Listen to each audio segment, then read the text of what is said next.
Il existe dans ce monde une forme de violence plus insidieuse que les coups, celle qui se cache derrière les sourires faux, les silences pesants, les regards qui jugent et les mots qui trahissent.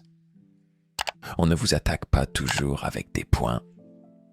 Parfois, c'est avec des intentions voilées, des manipulations subtiles, des absences calculées. Et dans ce théâtre de la confrontation silencieuse, il ne s'agit pas de répondre avec fracas, mais avec hauteur. Vous n'avez pas besoin de crier pour vous défendre, ni de vous battre pour gagner. Le véritable triomphe ne vient pas de la confrontation, mais de l'élévation, de cette capacité rare à ne pas tomber dans le piège de la haine, mais à s'en extraire avec élégance. Car vaincre sans combattre n'est pas une faiblesse, c'est une forme d'intelligence, une stratégie d'âme forte. Ce que vous allez découvrir ici, ce ne sont pas des recettes de revanche, mais des principes de puissance intérieure. 5 secrets, 5 leviers pour désarmer ceux qui veulent vous atteindre. Non pas en les détruisant, mais en devenant inatteignables. 1. Le silence du roc. Il arrive à un moment où la tempête cherche à t'atteindre, non pas pour te détruire, mais pour tester l'endroit exact où tu craqueras. Tes ennemis ne veulent pas seulement te faire tomber, ils veulent te voir vaciller, réagir, te débattre, te justifier. Car c'est dans la réaction que naît leur pouvoir. Mais toi, tu n'es pas fait de ce bois-là. Toi, tu es la montagne. Rien n'est plus déstabilisant pour celui qui attaque que de ne rencontrer que le silence et la paix. Ce n'est pas un silence vide, c'est un silence lourd de maîtrise, ancré dans une conscience que rien ne peut ébranler. Tu deviens alors ce rocher que même les vagues les plus violentes ne peuvent modeler. Et c'est là que tu gagnes. Tes ennemis espéraient un cri, une colère, une riposte. Ils pensaient que leur pic t'obligerait à sortir de ton centre. Mais tu n'as pas cédé. Tu les as regardés en face, sans frémir, et tu n'as pas levé le petit doigt. C'est dans cette immobilité apparente que réside ta vraie force. Maîtriser ton feu intérieur ne signifie pas l'éteindre. Cela signifie savoir quand il est inutile de le montrer. L'ennemi qui cherche à te provoquer ne veut pas la guerre. Il veut te voir perdre ta paix. Et s'il échoue à la briser, alors il sait qu'il n'a aucun pouvoir sur toi. Le calme, dans ce contexte, n'est pas une absence d'émotion. C'est une affirmation de puissance. C'est la démonstration silencieuse que tu n'as pas besoin de t'agiter pour exister, que tu n'as pas besoin de rugir pour être entendu, que ta simple présence suffit à désarmer celui qui veut te voir tomber. Les grands esprits ne se salissent pas à répondre à la boue. Ils s'élèvent au-dessus. Et dans cette élévation silencieuse, ils écrivent leur victoire sans prononcer un mot. Sois ce roc, inébranlable, serein, indifférent au vent, et regarde tes ennemis se fracasser sur ta tranquillité. 2. Le regard qui transperce. Il existe une arme que l'on porte tous, mais que peu savent manier. Le regard. Ce n'est pas un simple contact visuel. C'est un miroir, une lame, une déclaration silencieuse. Regarder son ennemi dans les yeux, sans détour, sans tremblement, c'est lui faire comprendre une chose fondamentale. Je suis présent, je suis conscient, et je ne te crains pas. Car l'ennemi qui tente de te nuire attend que tu baisses les yeux, que tu détournes le regard comme un animal traqué. Il veut voir dans tes pupilles une trace de doute, une lueur d'angoisse. Mais toi, tu soutiens ce regard, non pas pour provoquer, mais pour témoigner de ton assurance calme.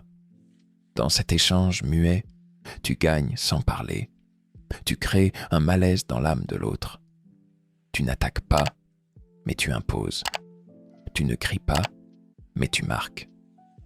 C'est une forme de domination subtile que seuls les maîtres de soi peuvent exercer. Ton regard devient langage, barrière, feu sacré. Et même si l'autre veut t'ébranler, il sent que ce qu'il y a en toi ne vacille pas. Ce que tu dégages alors, ce n'est pas de l'orgueil, mais de la présence. Une présence qui dit « Je me connais, je sais qui je suis ». Et face à une telle clarté, les ennemis, souvent masqués, se retrouvent nus. Troisième, lire dans les ombres de l'autre. Tu ne peux triompher d'un adversaire que si tu comprends ce qui l'anime. Derrière chaque attaque, chaque mot blessant, chaque manipulation, il y a une blessure, une peur, une vieille cicatrice jamais guérie. Et celui qui sait voir au-delà des gestes, au-delà des masques, détient une force rare, la lucidité.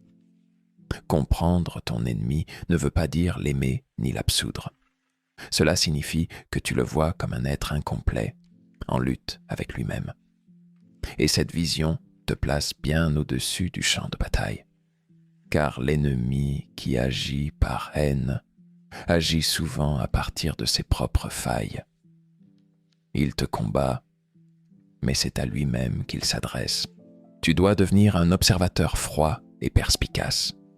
Écouter ses silences, décrypter ses attaques, ressentir les failles sous ses colères. Lorsque tu comprends son mécanisme, tu deviens imprévisible pour lui, mais lui devient transparent pour toi. C'est un avantage décisif. Et dans ce regard lucide, tu n'es plus une cible. Tu deviens un joueur invisible qui tire les ficelles sans jamais se salir les mains. Voilà comment on retourne une hostilité contre son propre créateur.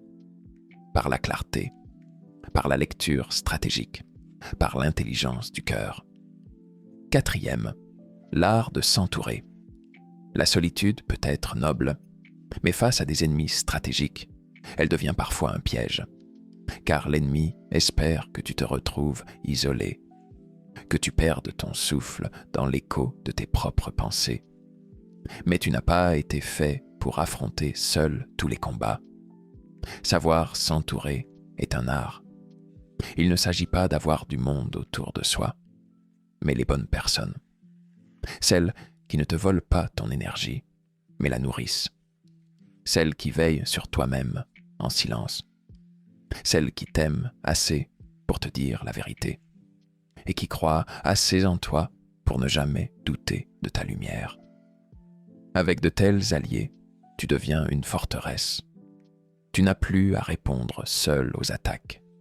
Tu crées une présence collective, une armée invisible d'âmes solides. Et ton ennemi comprend alors qu'il ne se bat pas contre une seule volonté, mais contre une alliance sacrée, forgée par la loyauté. Dans cette union, tu ne cherches pas la guerre. Tu déploies simplement une puissance tranquille. Et tu prouves que ta force ne vient pas seulement de toi, mais de ceux que tu choisis pour marcher à tes côtés. Cinquième, l'ascension comme réponse. Rien ne blesse autant un ennemi que de te voir grandir. C'est une vérité cruelle, mais lumineuse. Car le but profond de ceux qui veulent t'abattre, ce n'est pas de te faire souffrir, c'est de t'empêcher d'évoluer.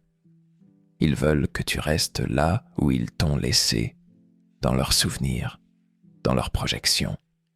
Mais quand tu avances, quand tu guéris, quand tu t'améliores, tu leur renvoies en pleine figure cette réalité intolérable. Ils n'ont pas eu le dernier mot. Ton succès, même silencieux, crie plus fort que n'importe quelle vengeance. Chaque pas vers ta vérité est une gifle pour ceux qui misaient sur ton échec. Alors tu travailles, tu construis, tu apprends, tu tombes et tu te relèves. Pas pour prouver quelque chose à quelqu'un, mais pour honorer ce que tu es. Et pendant que tes ennemis s'agitent dans leur mesquinerie, toi tu deviens un monument, C'est ta lumière qui les consume, pas parce qu'elle veut les brûler, mais parce qu'ils n'ont jamais appris à la supporter. 6. L'invisibilité stratégique. Il y a une force cachée dans l'art de se retirer, d'être là sans y être, de se fondre dans le silence, d'agir sans éclat. Tu n'as pas besoin d'annoncer tes pas, ni d'afficher tes stratégies. Ton absence peut être plus pesante que ta présence, ton mutisme plus bruyant que tous leurs cris. L'ennemi se nourrit de ta visibilité. Il veut savoir ce que tu penses, ce que tu fais, où tu vas.